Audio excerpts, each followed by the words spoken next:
ಒಪ್ಕೊಂಡಿದ್ದೀನಿ ಅಶೋಕ. ಅದೇ ಹೇಳಿ ನಾನು ನೀವು ಒಪ್ಕೊಳ್ತಕ್ಕಂಥ ಉದಾರತೆನೇ ಇಲ್ವಲ್ಲ ನಿಮಗೆ. ದೇಶದಲ್ಲಿ ನಿಮ್ಗೆ ವಿರೋಧ ಪಕ್ಷನೂ ಆಗಕ್ಕೆ ನೋಡಿ. ಈಗ ಮಾನ್ಯ ಅಧ್ಯಕ್ಷರೇ, ನಾವು ಒಪ್ಕೊಂಡು ವಿರೋಧ ಪಕ್ಷದಲ್ಲಿ ಕೆಲಸ ಮಾಡಿದ್ದೀವಿ. 2018ರಲ್ಲಿ ಜನ ಕೊಟ್ಟ ತೀರ್ಪನ್ನ ತಲೆಬಾಗಿ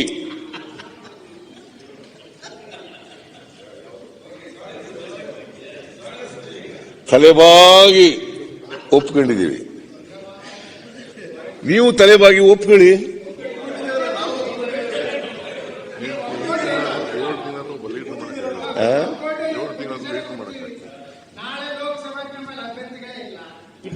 ನಾವೇ ಬರೋರು, ನರೇಂದ್ರ ಮೋದಿ ಪ್ರಧಾನಮಂತ್ರಿ. ಆಯ್ತಪ್ಪ, ಏನ್ ಹಂಗೈತೆ ತಮಟೆ ಹೊಡಿ. ಸರಿ ನೀವು ಹೇಳಿದ್ರಿ, ಬಸವರಾಜ ಬೊಮ್ಮಾಯಿ ಚೀಫ್ ಮಿನಿಸ್ಟರ್ ಆಗಿರುವಾಗ ಇದೇ ಪದ ಹೇಳಿದ್ರು. ಮೋದಿ ಅವ್ರು ಕರ್ಕೊಂಡ್ಬಂದು ಏನ್ ಗಲ್ಲಿನೆಲ್ಲ ತಿರುಗಾಡಿಸಿದ್ರಿ ಪಾಪ. ಸರ್, ಈಗ ಅಸೆಂಬ್ಲಿ ಚುನಾವಣೆ ಇಲ್ಲ ಸರ್, ಈಗ ಇರೋದು ಪಾರ್ಲಿಮೆಂಟ್ ಚುನಾವಣೆ. ಏನಾಯ್ತು ಕೊನೆಗೆ?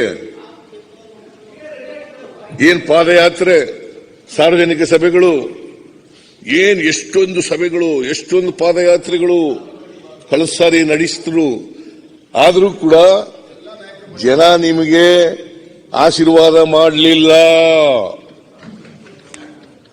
ಆಮೇಲೆ ಒಂದು ಕೂತ್ಕೊಳ್ರಿ, ಆಮೇಲೆ ಮಾತಾಡಿ. ನೀವು ಬೊಮ್ಮಾಯಿಯವ್ರನ್ನ ಮಾಡಿದಂತ ಒಳ್ಳೆಯ ಕೆಲಸವನ್ನ ನೀವು ಯಾರ್ಯಾರು ಅಡ್ಜಸ್ಟ್ ಆಗಿ ಸೋಲಿಸಿರಿ ಅಟ್ಟೆ.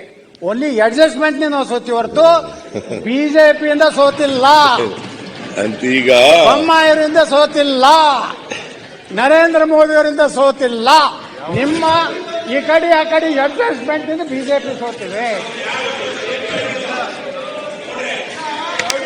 ಅದು ಅಡ್ಜಸ್ಟ್ಮೆಂಟ್ ಅಲ್ಲಿ ಹೇಳಿದಿರಲ್ಲ ಮೇಲ್ಗಡೆ. ಇಲ್ಲ, ಮೇಲ್ಗಡೆ ಹೇಳಿದಿರಲ್ಲ, ನೀವು ಮೇಲ್ಗಡೆ ಹೇಳಿದ್ಕೆ ನಿಮ್ಗೆ ಆಗಿಲ್ಲ ಏನು. ಈಗ ಬಸವರಾಜ ಬೊಮ್ಮಾಯಿ ಅವರು ಎದೆ ಮುಟ್ಕೊಂಡು ಹೇಳಿ, ಹೋದ್ ಸಾರಿ ಬಿಜೆಪಿ ಅವರಿಗೆ ಸೋಲ್ತೀವಿ ಅಂತ ಹೇಳಿದ್ರಾ? ಹೇಳಪ್ಪ, ನೀನೇ ಹೇಳ್ರಿ. ಸೋಲ್ತೀವಿ ಅಂತ ಹೇಳಿದ್ರಿಯಾ? ಅಲ್ರಿ,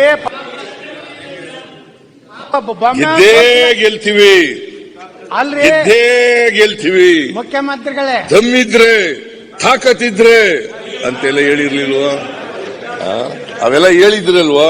ದಮ್ಮಿದ್ರೆ ನೀವು ಹೇಳದವ್ರು, ನಾವಲ್ಲ. ಕೂತ್ಕೊಳ್ರಿ ಪ್ಲೀಸ್. ಯತ್ನಾಳ್ ಅವ್ರೆ, ನೀವು ಯುವರ್ ಸೀನಿಯರ್ ಮ್ಯಾನ್, ಕೂತ್ಕೊಳ್ಳಿ ಪ್ಲೀಸ್. ಈಗ ನನಗೆ ಸ್ವಲ್ಪ ಇವತ್ತು ಗಂಟು ಇನ್ಫೆಕ್ಷನ್ ಆಗಿದೆ, ನೆನ್ನೆ ಉತ್ತರ ಕೊಡಬೇಕಾಗಿತ್ತು. ಅವಕಾಶ ಕೊಡಿ. ಕೂತ್ಕೊಳ್ಳಿ ದಯಮಾಡಿ.